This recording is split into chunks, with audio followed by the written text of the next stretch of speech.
pagi hari.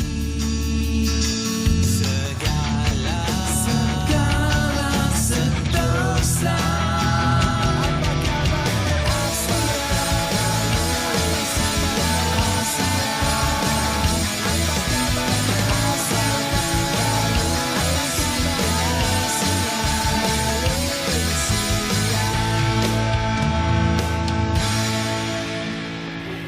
Hai, Assalamualaikum. Selamat pagi. Apa khabar Malaysia? Menceriakan pagi anda hari ini pastinya gandengan hari ini bersama saya Nurdin Umur dan juga saya Celi bersama-sama dengan anda. Hari ini edisi baru hari Rabu 21 pun nak cepat sangat nak raya. 12 April 2023. Dah masuk 21 Ramadan 1444 Hijriah. Apa khabar anda? Ada baik ke? Kalau sihat, alhamdulillah, itu yang kami harapkan. Tambah pula di bulan puasa ni, kalau boleh kita letakkan niat dalam hati untuk puasa penuh untuk tahun ini, supaya Ramadan ataupun puasa kita diterima olehnya, insya-Allah. Dan pastikan lakukan terbaik yang sebaik mungkin. Dan penghujung-penghujung puasa ni, cik, maklumlah orang dah mula sibuk membeli belah di hari raya kan, untuk hari raya, kuih muih, elakkan daripada perbaziran. Kita bersederhana dalam kehidupan kita, dan paling penting kita kekal sihat dan utamakan waktu sahur yang tepat, dan juga berbuka dengan memakan makanan yang berhasiat. Maklumlah musim-musim penyakit ini, kesihatan adalah sesuatu yang amat berharga sekali. Dan bercakap, Cik tadi dah terlepas cakap kan, cuti awal kan. Okey, ini dia antara perkabaran yang menggembirakan ataupun boleh menarik nafas lega kepada ibu bapa di luar sana. Ya, ketika ini tanya cuti sekolah ni bila ni? Raya dah nak dekat, cuti sekolah tak yakin-yakin nak balik kampung, macam mana tersangkut-sangkut. Okey, Kementerian Pendidikan telah pun bersetuju untuk memberi cuti tambahan kepada semua sekolah di seluruh negara pada 19 April sempena sambutan Hari Raya Aidilfitri, dan ini diharap dapat memberikan kelegaan kepada ibu bapa di luar sana yang merancang perjalanan untuk pulang ke kampung dan berhari raya dengan ada rasanya tenang, lebih tenang lagi Dan menurut Menteri Pendidikan Fadlina Saleh, keputusan itu dibuat bagi membolehkan guru dan juga ibu bapa terutamanya yang bertugas di negeri lain untuk merentas negeri. Maksudnya apabila cuti awal ini diumumkan, dapat diharapkan supaya kita merancang perjalanan untuk mengelak berdepan dengan kesesakan lalu lintas yang sangat luar biasa. Maklumlah musim cuti perayaan ini seperti kita sedia maklum, seperti yang sebelum-sebelum ini, di mana kata orang kata highway lebuh raya penuh. Sebab kita raya terkejut tahun lepas. Dan jadi dalam kali ini tak ada masalah lah. Kita nak kongsikan juga Fadlina turut memaklumkan keputusan Sijil Tinggi Agama Malaysia ataupun STEM tahun 2022 akan diumumkan pada 18 April ini.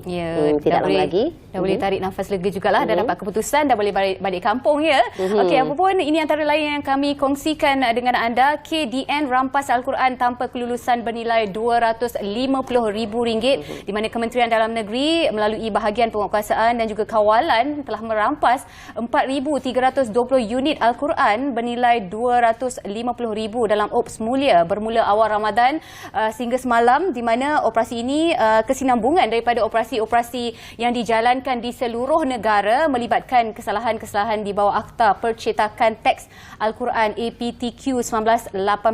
Dan ini kata Setiausaha Bahagian Penguatkuasaan dan juga Kawalan KDN Nik Yusaimi Yusof, rampasan itu melibatkan pelbagai jenis Al-Quran termasuk dalam bentuk teks dan juga elektronik yang tidak mempunyai kelulusan Lembaga Pengawalan dan Pelesenan Percetakan Al-Quran LPPQ KDN, dan beliau menasihati orang ramai supaya menyemaklah perakuan dan juga memastikan terdapat hologram KDN pada naskah Al-Quran sebelum membuat pembelian ataupun dapatkan Al-Quran tersebut. Dan ini kerana seperti yang kita tahu Al-Quran yang tidak mendapat kelulusan LPPQ dikuatiri akan mengelirukan masyarakat kerana ia mungkin berkaitan dengan teks Al-Quran itu sendiri, sebutan dan juga bacaan dan juga maksud yang sememangnya tidak tepat kerana melalui proses yang tidak melalui proses semakan dan juga ketentusahan oleh pakar itu sendiri. Itu dia antara laporan yang dapat kita kongsikan hari ini. Dan seperti biasa Chat, cuaca itu pun memainkan peranan penting. Kalau orang kata apa, kita nak merancang perjalanan, nak merancang aktiviti harian, nak membasuh baju. Maklumlah cuaca ketika ni panas sangat kan. Kadang-kadang kalau nak keluar ke mana-mana, mungkin kita boleh lihat keadaan cuaca sekitar kita untuk kita rancang perjalanan hari ini. Dan seperti biasa kita nak saksikan ramalan cuaca, dan selepas itu langsung ke bilik berita bersama dengan rakan penyampai. Saksikan.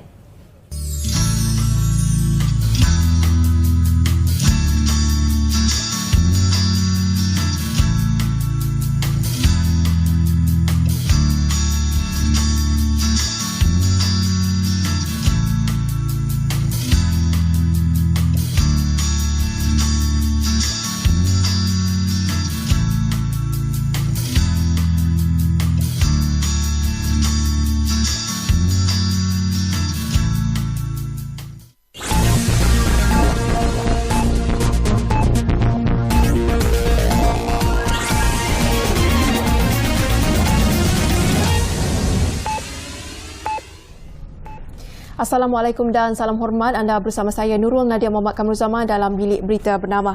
Hampir sejuta warga kota dijangka pulang ke kampung halaman bagi menyambut Aidilfitri bermula 20 April ini. Dan pemangku Ketua Polis Kuala Lumpur, Dato' Yahya Osman menyarankan warga kota untuk memaklumkan menerusi borang maklumat balik kampung dan aplikasi Volunteer Smart Patrol VSP. Menurut Dato' Yahya, langkah itu bertujuan membantu polis membuat pemantauan di kediaman yang ditinggalkan. Kita mensasarkan seramai mungkin. Pada tahun lepas je hampir 100,000 orang lah untuk melayari kita punya di apps ini, VSP, dan juga mengisi borang maklumat. Kita mensasarkan lebih daripada itu untuk kita memudahkan kita untuk membuat perancangan untuk memastikan kita buat rondaan secara berkala di tempat-tempat yang bila kita semak ada kurangan atau penghuni keluar balik ke kampung. Pihaknya menjangkakan sebanyak 60% daripada penduduk ibu kota akan pulang ke kampung halaman masing-masing. Untuk rekod statistik bagi Januari hingga Mac tahun 2022 dan 2023 menunjukkan jumlah kemalangan maut mencatatkan peningkatan sebanyak 5 kes, manakala kecederaan ringan meningkat 58 kes dan cedera parah menurun 1 kes. Katanya peningkatan jumlah kemalangan bagi tempoh sama iaitu 2022 hingga 2023 adalah sebanyak 33% secara keseluruhan seiring dengan peningkatan jumlah kenderaan di jalan raya. Menteri Sumber Manusia V. Sivakumar telah mengarahkan siasatan dilakukan terhadap dakwaan seorang penghantar makanan yang dia dizalimi oleh sebuah syarikat perkhidmatan penghantaran makanan yang tular baru-baru ini.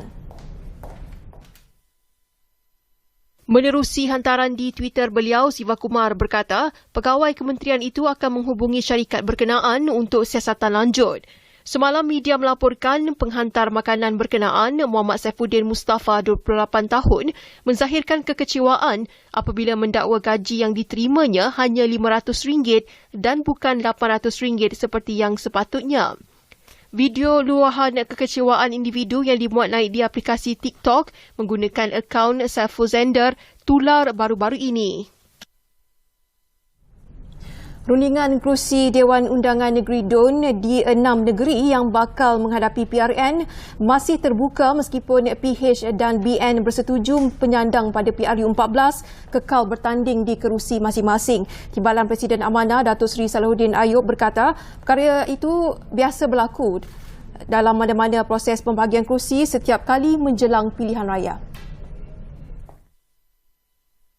Katanya secara umumnya kerusi yang dimenangi parti yang bertanding pada PRU14 biasanya tidak disentuh.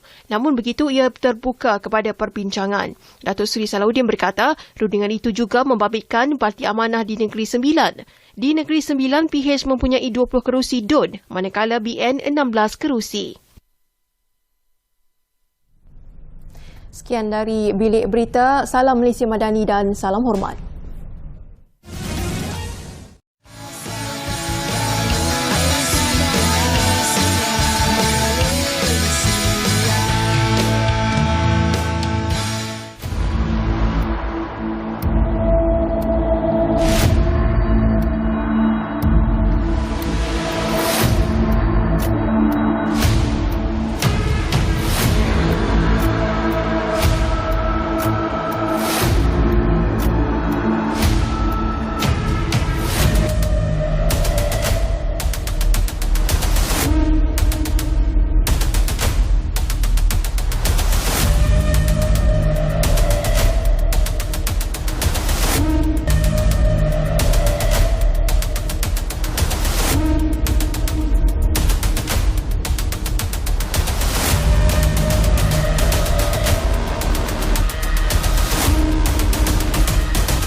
Itu dia promosi yang cukup mendebarkan. Bila kita tengok saja promosi tersebut, tak sabar sebenarnya untuk kita sama-sama menyertai acara Dwi tahunan yang diadakan setiap tahun ganjil di Langkawi, Kedah, tak ada tempat lain. Dan kali ini dah memasuki edisi yang ke-16, walaupun dah edisi ke-16, sekalipun saya tak berkesempatan pergi, saya tengok kat TV je.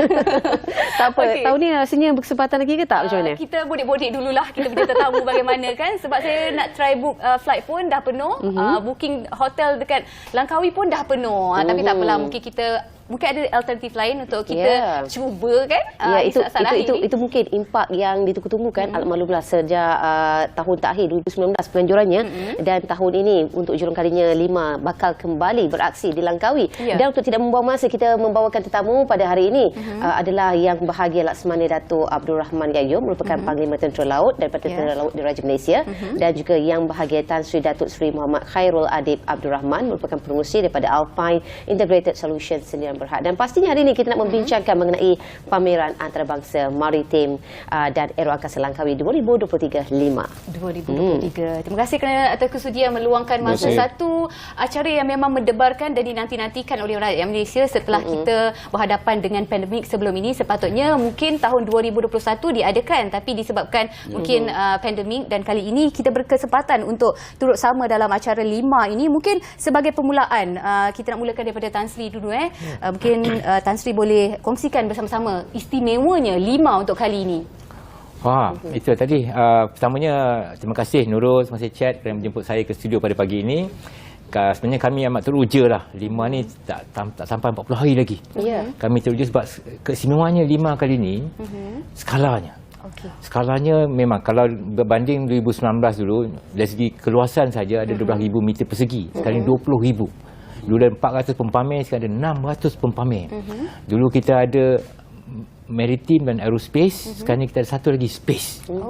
Jadi memang ada kelainan berbanding dengan 2019. Dan satu lagi, seperti mana yang Cik katakan tadi, 2021 patutnya ada 15 lagi. Tapi ditangguhkan sebab ada COVID. Jadi yang ini sekarang ni ramai dah tak sabar menunggu. Dan kita juga di segi rantau sini, kita sebagai pembuka tirai. Memang sebenarnya ada exhibition di Singapura dan di Indonesia. Tapi masa itu masih ada lagi sekatan-sekatan akibat COVID. Tetapi kali ini tak ada sekatan, free for all. Sebab tu saya rasa mungkin saja tiket pun mungkin dah habis, hampir nak habis dah. This is kesimpulan 5 kali ini. Dia pembuka tirai, skala dia yang besar, dan juga segmen yang baru, space. Itu dia nanti saya dengar pun berdebar-debar ni kan, tak sabar nak tengok kan sebenarnya. Dan mungkin kita boleh kongsikan dengan Yang Bahagia Laksamana Dato' Abdul Rahman. Mungkin Datuk boleh terangkan sedikit latar belakang dan juga objektif penganjuran 5 ini. Terima kasih. Saya pun ucapkan terima kasih kerana mengundang saya pada pagi ini untuk wawancara. Baik, 5 itu sendiri, kalau kita ambil ringkasan dia itu ialah daripada bahasa Inggeris Langkawi International Maritime Aerospace Exhibition. Itu dia jadi 5. Bahasa Melayunya ialah pameran antarabangsa maritim dan juga aeroangkasa Langkawi. Dan kita semua tahu dia dilaksanakan secara 2 tahunan sejak tahun 1991 lagi. Dan mengikut kefahaman saya, penganjuran 5 ini merupakan satu agenda nasional yang menjadi keutamaan kepada kerajaan dalam mencapai agenda strategik negara untuk menjadi hub global perkembangan industri maritim dan juga aeroangkasa di rantau ini. Dan 5 khususnya telah berkembang dengan begitu pesat sekali dan berjaya mengekalkan reputasinya sebagai pameran yang berprestij dan juga berupaya untuk menarik minat pemain-pemain industri ternama dunia untuk turut hadir dalam setiap acara 5 ini. Dan kini 5 merupakan salah satu pameran terbesar di rantau Asia Pasifik. Dan kita tahu kali terakhir kita buat 5 ni pada tahun 2019 dan sepatutnya diadakan pada tahun 2021 tetapi ditangguhkan kerana pandemik COVID-19. Dan kali ini dibuka semula, insya-Allah. Dan objektifnya, kalau saya boleh ringkaskan, ada 4 objektifnya. Pertama sekali ialah 5 ini ialah bertujuan untuk mengumpulkan semua pemain industri maritim dan juga antarabangsa dari serata dunia ke Langkawi, ke satu tempat lah. Dan keduanya, dia merupakan platform bagi interaksi kepakaran, bagi berkongsi pengalaman, pengetahuan dalam bidang teknikal, teknologi semasa dan juga terkini. Dan ketiganya adalah peluang untuk pemain industri pertahanan dan juga keselamatan tempatan untuk mempromosi produk dan juga perkhidmatan yang mereka boleh tawarkan. Dan keempat, membuka ruang dan juga peluang untuk kerjasama, kolaborasi di antara semua peserta yang terlibat. Sama ada tentera laut, pemain-pemain industri, tempatan dan juga antarabangsa. Okey, saya nak menyentuh juga tentang kalau kita tahu sebelum ini penyertaan seperti yang Tan Sri katakan, sebelum ini 400 penyertaan meningkat kepada 600 untuk kali ini. Dari segi penyertaan pempamer itu sendiri, pempamer booth itu sendiri, bagaimana? Adakah melepasi sasaran seperti yang diinginkan? Tan Sri, bagaimana? Okey, terima kasih Chat. Itu tadi 2019 kita ada lebih kurang 400 pempamer. Kali ini kita ada 600 pempamer. Yang 480 dah confirm. Tinggal yang baki ni dalam tempoh dalam berbaki masa yang ada ni, dia akan confirmkan dengan bayaran sekali. Jadi kita jangkakan itu pempamer. Kita ada juga 20 negara yang ada dia own chalet sendiri. Dia akan buat dia own pavilion, dia akan menjemput tetamu-tetamu ke pavilion negara masing-masing. Ada 20 banyak. Jadi yang saya tambah sedikit tadi yang saya cakap tadi 5 ni bermula pada 2019. Kita dah mula masukkan elemen komersil. Sebelum ni 5 bermula tahun 1991, kebanyakannya pertahanan. Kita berfokuskan pada pertahanan. Tapi mulai 2019 kita dah mula masukkan, kita suntikkan elemen-elemen komersil. Jadi ini kali keduanya selepas 2019, kali keduanya 5 mempamerkan segmen bersaing dengan pertahanan komersil. Nisbahnya sekarang ni masih lagi 60 pertahanan, 40 komersil. Jadi di sinilah kita akan lihat pempameran itu bukan sahaja dari segi military hardware, tetapi juga perkakas pempameran yang melibatkan juga bidang-bidang civilian dan komersil. Jadi kita ada banyak variety lah. Jadi bukan sahaja mereka yang minat dari segi ketenteraan, tetapi juga apa-apa yang berkaitan dengan maritim, berkaitan dengan aerospace, angkasa, di segmen komersilnya memang ada menunya di situ. Ini bermakna menepatilah sasaran yang seperti yang jadi diinginkan. Betul. Kita pun sekarang ni sebab itu janji kita pada kerajaan, kita tak naklah satu menjadi lebih dominan kepada yang lain. Jadi agihan dia 60 pertahanan, 40 komersil. Jadi bilangan pempamer itu pun kita terpaksa hadkan. Memang kita akan ada lebih yang defense nak lebih, komersil lebih, tapi kita hadkan. Jadi kita akan pastikan mereka ni memenuhi cita rasa yang kita nak.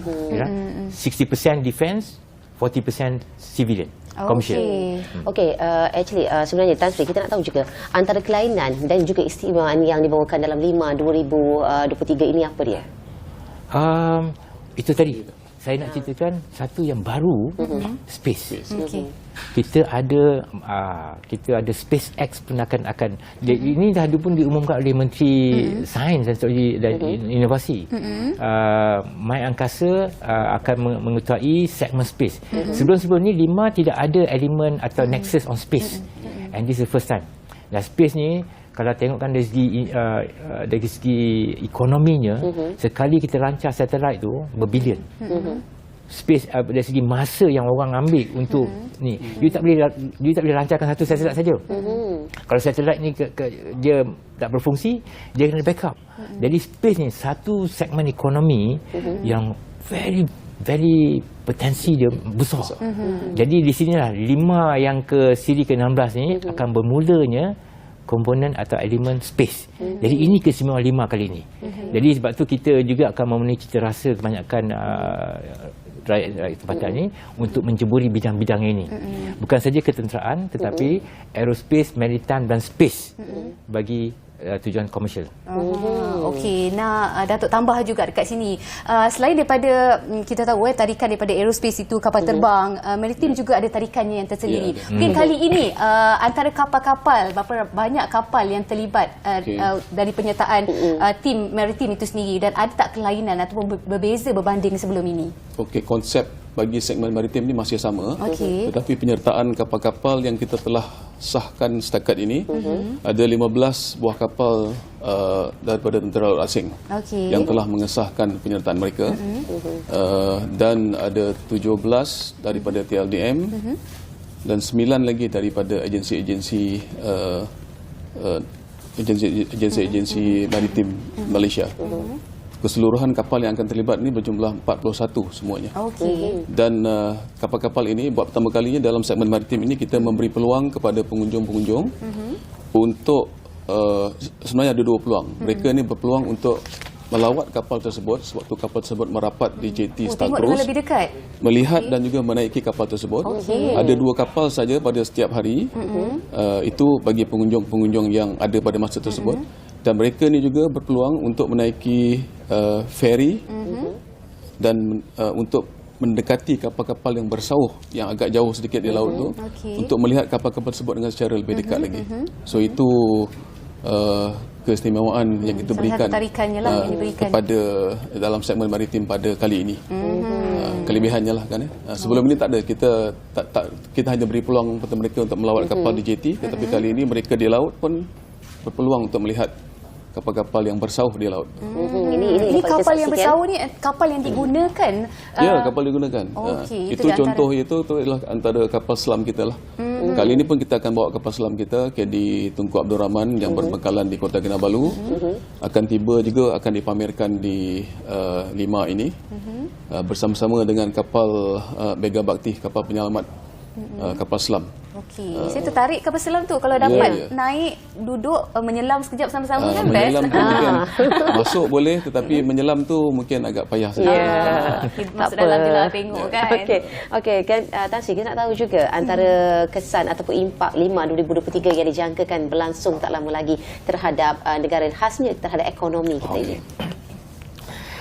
Dari segi sumbangan ataupun limpahan daripada Lima ni pada negara ni, dia ada 2. Satu secara langsung, satu lagi secara tak langsung.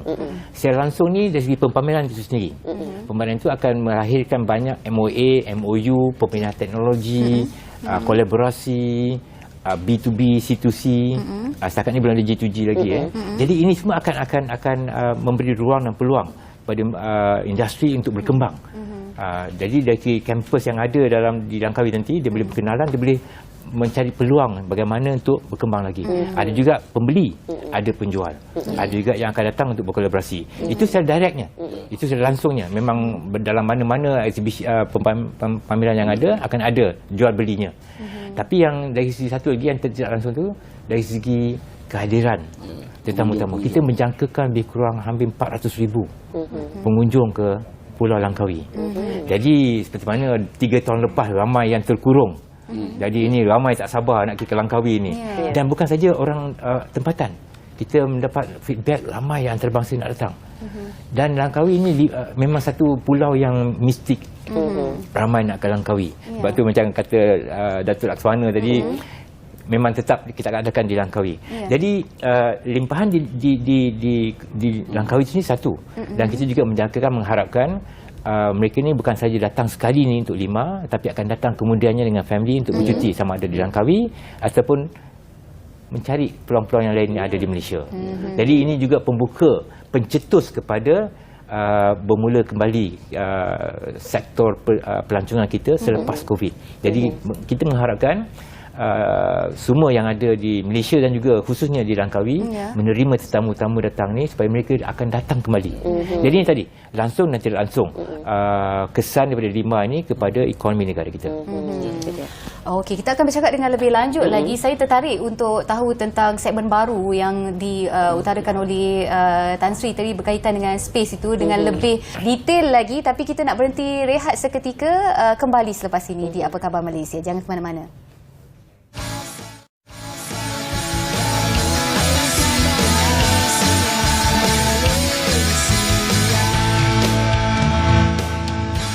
Baiklah, masih lagi membicarakan mengenai kehangatan Lima yang bakal berlangsung tidak lama lagi, dan saya teruskan soalan dengan Datuk Laksmana.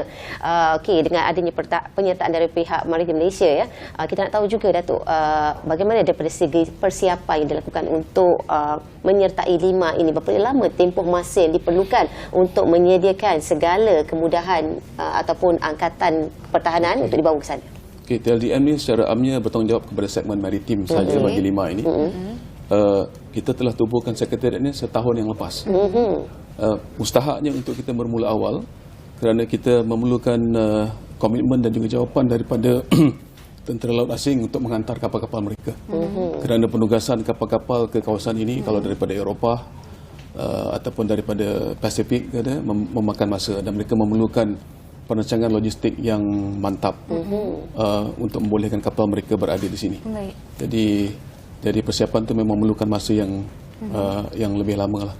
Begitu juga dengan kehadiran delegasi kerana dia melibatkan ketua Angkatan Laut ataupun panglima-panglima tentera laut asing yang boleh hadir ke pameran ini. Jadi komitmen daripada mereka itu diperlukan di peringkat awal lagi supaya kita boleh menyediakan semua persediaan menyambut mereka dan juga memberikan layanan terbaik kepada mereka sepanjang mereka menghadiri 5 di Langkawi ini. Okey, kita tahu juga antara persiapan ketika ini daripada pihak TLDM, adakah telah pun siap sepenuhnya ataupun berapa persen lagi? Setakat ini alhamdulillah saya boleh katakan sudah sampai 80%. Dan kita masih lagi menunggu ada beberapa negara lagi yang belum mengesahkan kehadiran mereka. Harapnya dalam masa seminggu 2 ini ada pengesahan dan akan lebih banyak lagi penyertaan kapal-kapal terutamanya. Dan kalau saya boleh tentu sikit berkaitan dengan segmen maritim ini, kita segmen maritim ini dibuat di tempat yang berasingan daripada Mahsuri International Exhibition Centre di Resort World Langkawi di Tanjung Malai, lebih kurang Di Kuah? Tidak, di Tanjung Malai. Tanjung Malai, okey. 12 km daripada MIEC itu. Lebih kurang 20 minit perjalanan. Dan kita panggil dia tu sebagai Maritime Village. Perkampungan maritim. Di sana kita ada pameran statik berkaitan dengan TLDM itu sendiri. Dan juga kita cuba memberikan pendedahan berkaitan dengan dunia maritim di Resort World tersebut.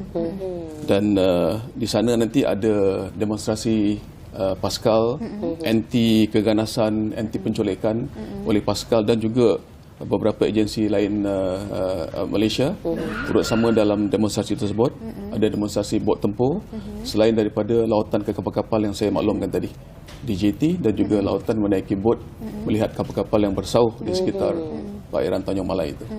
Itu dia aktiviti dan juga pengisian yang bakal dilaksanakan oleh pihak TLDM ya. Saya tak sabar sebenarnya nak tengok kapal-kapal asing. Mungkin ada penambahan kapal-kapal asing yang boleh menjadi keterujaan orang Malaysia sendiri untuk datang tengok, Datuk. Ada beberapa kapal-kapal yang besar jugalah. Kalau saya boleh bagi contoh, Italian ship Francesco Morosini daripada Itali akan datang dan hadir untuk 5 ini. Kapal yang agak besar jugalah, 5,800 tan. Dan juga kapal frigate daripada Japan, JS Japanese ship Kumano. Dan juga daripada US ada kapal LCS mereka, Little Combat Ship, namanya USS Mobile. So ini antara kapal-kapal besar yang akan hadir dan juga dipamerkan di perairan Tanjung Malai itu nantilah. Itu antara yang dapat kita saksikan di skrin ketika ini ya, antara kapal yang bakal menyertai pameran 5. Nampak situ ya, antara kecanggihan kapal-kapal tersebut. Itu dia daripada Korea Selatan daripada Korea Selatan dan Indonesia juga antara yang menjadi perhatian daripada itu segmen daripada maritim itu sendiri. Kita nak dapatkan segmen daripada Eurospace pula, aero angkasa. Okey, mungkin Tan Sri boleh ceritakan tentang segmen baru bagi aero angkasa itu sendiri. Yang baru is angkasa. Angkasa, okey. Aero angkasa memang sebelum ni memang ada. Jadi 5 sebelum ni ada yang maritim, ada aero angkasa. Dan angkasa. Maritim ni aset-aset ketenteraan akan tahun ni ada kelebihan boleh naik kapal. Ada kapal-kapal yang baru, bilangan pun dah bertambah. Dari segi aero angkasa, memang kita ada di Mahsuri International Exhibition Centre itu memang ada pemamernya. Kita pun ada juga hardware. Drone dan sebagainya. Dan satu yang baru is segmen space. Yang segmen space ni, diorang ni agak rahsia sikit because ini kali pertama dia akan muncul. Jadi dia akan pastikan dia dapat gather momentum tu. Jadi bila dia first time dia buat di 5 ni nanti akan ada kesinambungan dia. Jadi Yang ini kita pun, saya sendiri excited, saya pun tak tahu pempamer. Sebab rahsia. Jadi kita tahu nama saja. Tapi tak tahu apa akan dipamerkan. Apa itu space. Sebenarnya sebelum tu ni dia ada kata nak bawa even launchpad and dummy space ni yang kosong lah. Nak bawa ke tempat dekat yang besar dekat ni lah, dekat Resort World. Tapi tak pasti lagi. Jadi terpulang pada diorang ni, diorang dah kata nak datang tempat dekat Masuri tu memang dah ditempah dan dia akan buat pameran. Jadi pameran ni sebenarnya diorang ni memang excited nak pamerkan sebab dalam satu tempat tu, di bawah satu bumbung, kita ada visitor daripada pelbagai negara. Kita tak perlu pergi melawat negara-negara ni, kita punya booth kat situ, negara datang melawat. Jadi inilah sebab kelebihan pameran macam seperti ini. Jadi bagi mereka penting untuk mereka yang nak dipamerkan, nak showcasekan tu benda yang orang akan datang masuk, ketuk pintu buka. Jadi kalau kita ceritakan di sini mungkin tak begitu menyelerakan. Kena kita datang. pergi tengok sendiri. Kena datang. Okey, itu dia. Tan Sri dah bagi intro tu. Kalau nak tahu kelainan 5 2023, anda kena datang sendiri, hadir sendiri. Dan di kesempatan di berkesempatan masa terakhir ini Tan Sri mungkin Tan Sri boleh kongsikan kepada mereka di luar sana mengenai penganjuran 5 2023, tarikhnya dan harapan terhadap penganjuran tersebut. Okey. Tarikhnya sebenarnya saya maklum, dia bermula daripada 23 hingga 27. Tapi dia ada dua segmen. Satu yang di Resort World Langkawi, ini pameran maritim. Pameran maritim bermula pada hari pertama 23 sampai 27. Semua orang boleh masuk pada bila masa saja. Tetapi di Masuri tersebut, 3 hari pertama, Selasa, Rabu, Khamis, 23, 24, 25 hanya dikhususkan untuk pempamer, untuk tetamu negara, untuk pempamer perdagangan dan juga media. Public, orang awam hanya boleh masuk ke dalam tu pada hari yang kedua terakhir, Khamis dan Jumaat dan Sabtu, 26 dan 27. Jadi tiket pun kita jual untuk masuk situ. Kalau untuk yang beli online lebih kurang RM30, RM30. Kalau beli di situ RM35. Tapi OKU, budak umur 16 tahun dan orang macam saya, warga emas, masuk percuma. Okey. Okey, itu dia. Jadi itu dia. Sebenarnya kan rugi kalau orang Langkawi sendiri tak ambil kesempatan dan peluang ini untuk pergi tengok, apatah lagi kita orang luar, orang Malaysia sendiri khususnya, kalau berkesempatan sama-sama datang ke Langkawi untuk melihat acara Dwi Tahunan ini. Sikit daripada Datuk, kata-kata akhir harapan untuk 5 2023. Pertama sekali kita mengharapkan agar penganjuran kali ini berjaya, dilaksanakan seperti kita rancang.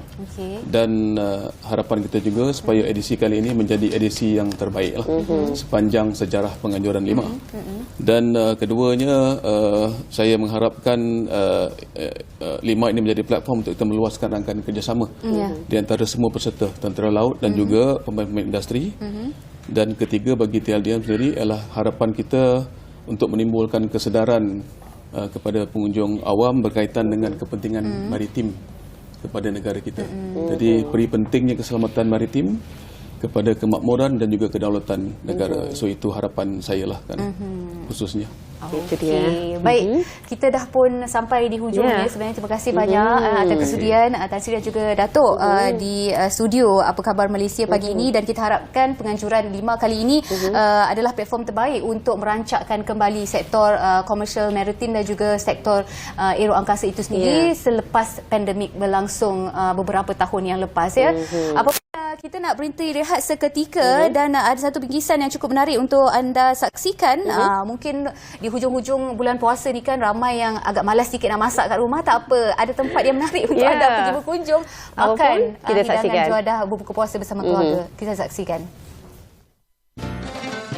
Assalamualaikum. Hai, saya Nur Salihah Azmi. Hari ini kita akan bawakan kepada anda review buffet Ramadan di KL Tower. Dan untuk edisi 2023 kali ini, venue-nya adalah di Mega View Banquet Hall KL Tower. Dan pastinya pemandangannya cukup cantik dan juga makanan yang pastinya enak disajikan untuk buffet Ramadan kali ini. Jom kita saksikan.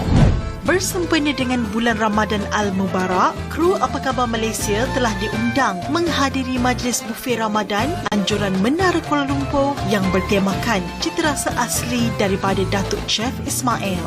Bagi anda yang ingin menikmati panorama Bandaraya Kuala Lumpur pada waktu matahari terbenam, bolehlah berkunjung ke sini bermula 25 Mac sehingga 19 April mulai jam 6.30 petang sehingga 9.30 malam di Mega View Banquet Hall Menara Kuala Lumpur. Tahun ini Menara Kuala Lumpur kita berkolaborasi dengan Cik Ismail daripada Restoran Home. So kita menawarkan sajian buka puasa macam di kampung lah. So harga yang kita tawarkan serendah RM159 di mana sepanjang bulan Ramadan 4 minggu, setiap minggu menu yang berbeza. Menara Kuala Lumpur kembali berkolaborasi bersama chef selebriti terkenal iaitu Datuk Chef Ismail setelah kejayaan Buffet Ramadan Menara Kuala Lumpur bersama beliau pada tahun 2015 dan 2016. Pastinya beliau akan menyajikan pelbagai jenis sajian asli tempatan dan antarabangsa yang pasti lazat, autentik dan menyelerakan. Antara menu istimewa yang disediakan oleh Datuk Chef Ismail adalah kambing bakar, ikan bakar daun pisang, siakap 3 rasa, nasi biryani, daging masak hitam dan banyak lagi menu menarik. Hidangan kita ni more than 80 types. Makanan tak adalah macam orang saja nak lembu bakar lah, kambing bakar lah. Kita kekalkan makanan selera Melayu kampung. Jadi kalau kedai sini ada gulai daging salai, tempoyak, dah meleleh dia. Hidangan makanan di sini berbeza-beza untuk setiap hari Selasa dan hari Minggu. Sambil menikmati makanan, anda akan dihiburkan oleh kumpulan muzik dari Menara Kuala Lumpur iaitu The Sky Band. Mereka akan membuat persembahan untuk memeriahkan suasana iftar setiap hari. Juga istimewa tahun ini adalah Menara Kuala Lumpur bakal memberikan tiket lawatan ke Sky Deck secara percuma kepada para tetamu Buffet Ramadan. Jangan ketinggalan untuk merebut tawaran istimewa dan rasai kelainan berbuka puasa di puncak Menara Kuala Lumpur.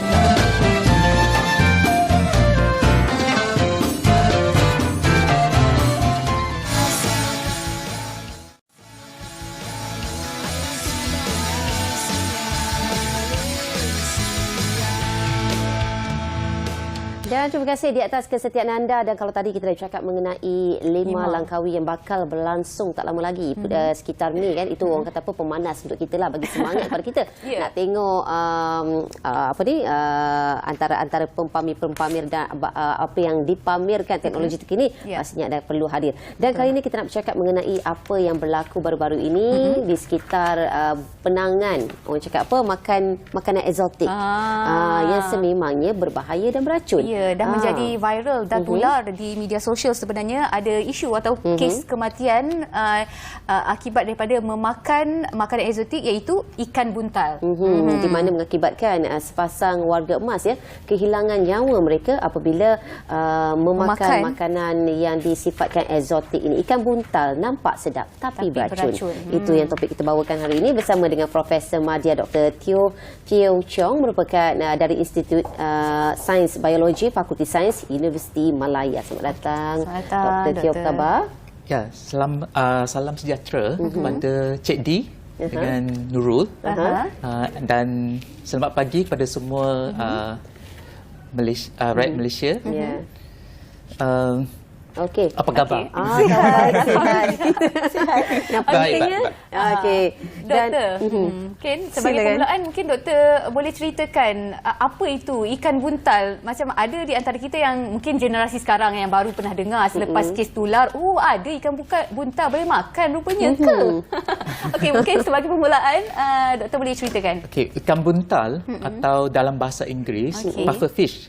So puffy itu maksudnya dia bengkak, swollen.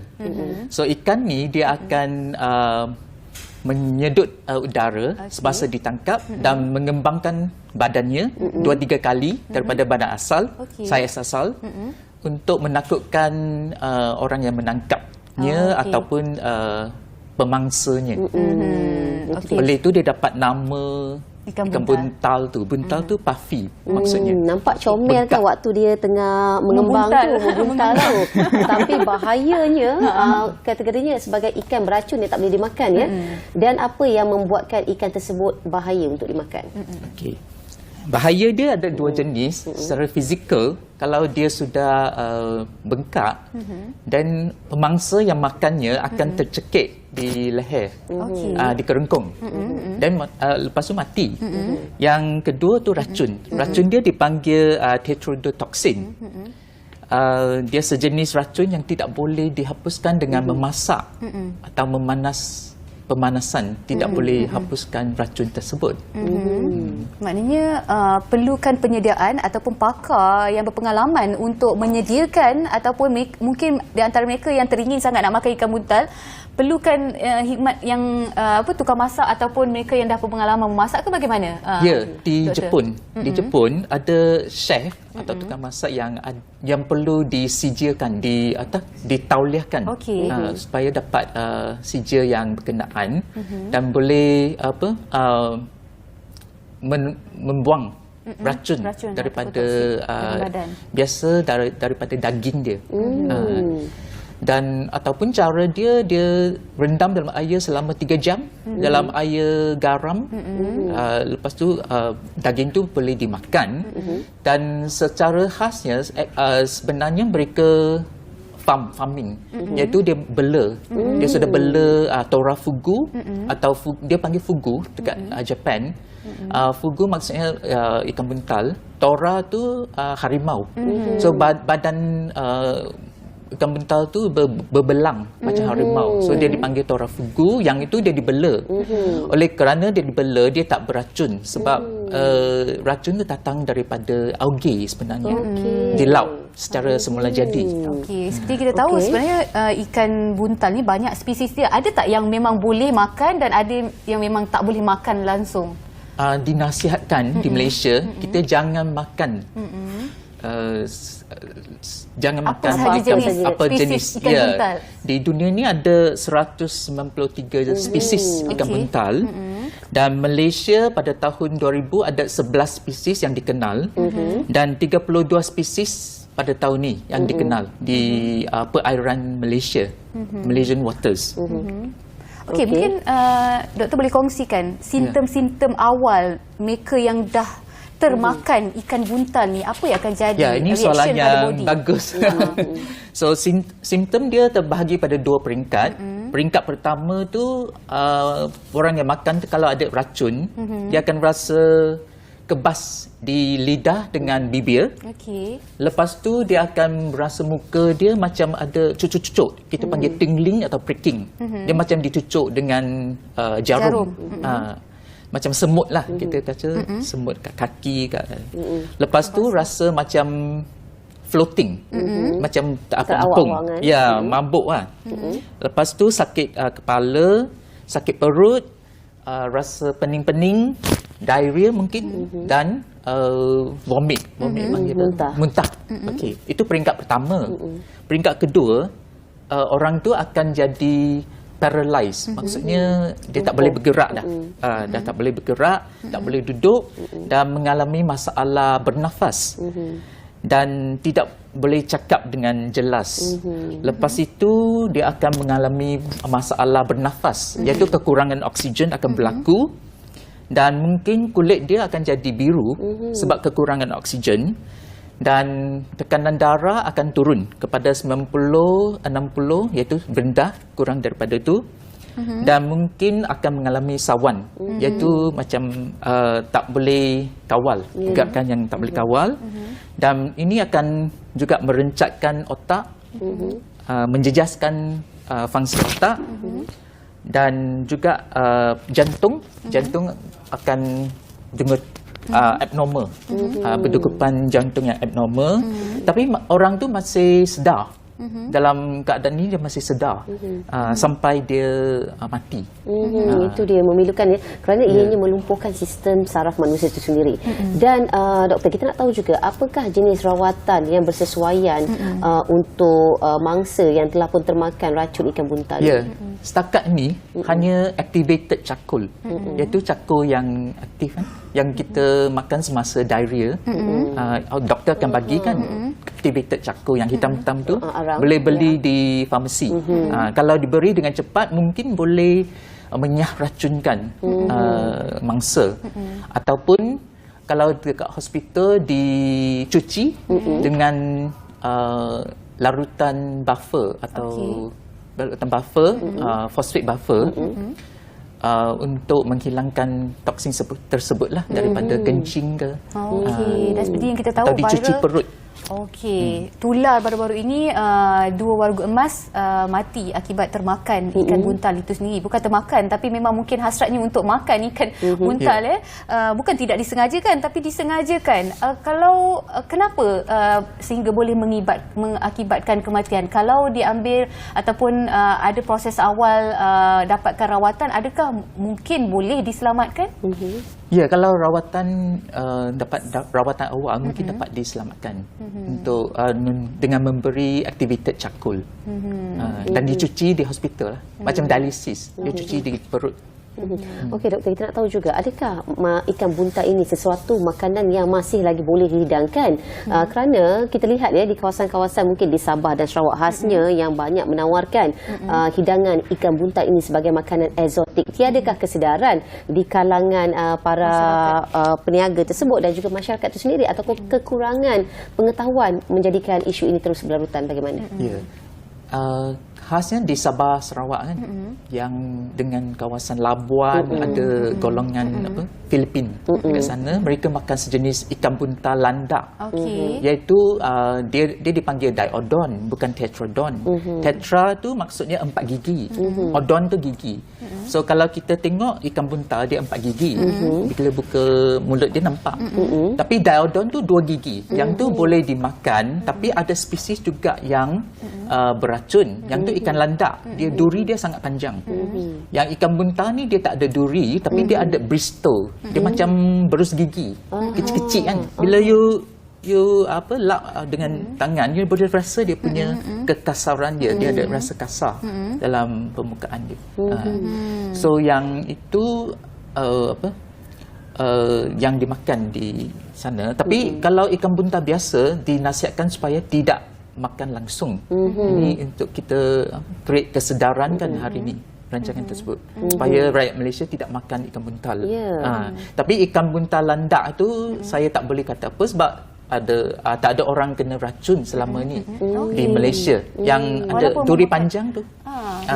Bila saya pergi Labuan pun mereka suruh saya tu, tapi saya tak sempat nak makan benda tu.